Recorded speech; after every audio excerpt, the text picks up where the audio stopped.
Good morning বন্ধুরা, কারণ এখন ভিডিওটা যেতে এডিট করছি, এখন মর্নিং। তো আমি মর্নিংয়ে বলছি সবাই কেমন আছে, আশা করি ভালো আছে। আজকে একটা নতুন ভিডিও নিয়ে চলে এসেছি।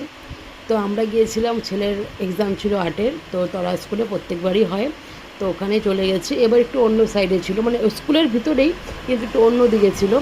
তো আমি আর ছেলে চলে গেছি রোববারে। তো আরেকটা কথা শেয়ার করছি তোমাদের সাথে, যে আমি আর বরের সঙ্গে ফটো শেয়ার করব না ফেসবুকে। কেন বলছি, কারণ যখনই হলো ফটো ছাড়ি, তারপরে কি হয় বলো তো। এই স্কুলে এখন আমরা আগেরবার আমরা মাখা খেয়েছিলাম, আর আজকে পাচ্ছে। এই যে এখানে হচ্ছে আমি, আর এখানে আমরা পাচ্ছি। আমি না যখন স্টোরিতে সুন্দর একটা গান দিয়ে বরকে নিয়ে ছাড়ি ফটো, তো তারপরের দিনই কোনো মানে যে কোনো বিষয় নিয়ে, ছোট্ট বিষয় নিয়ে ঝগড়া লেগে যায়, মন খারাপ থাকে।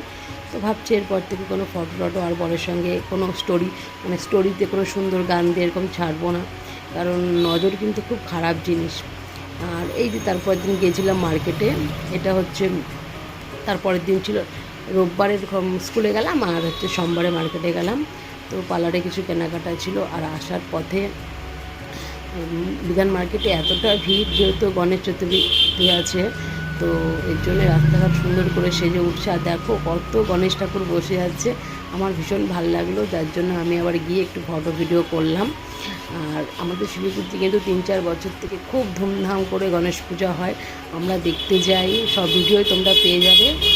সবাই ভালো থেকো, আর নজর কিন্তু আছে, এই জিনিসটা কিন্তু মানবে তোমরা। যাই যাক, ভালো থেকো সবাই।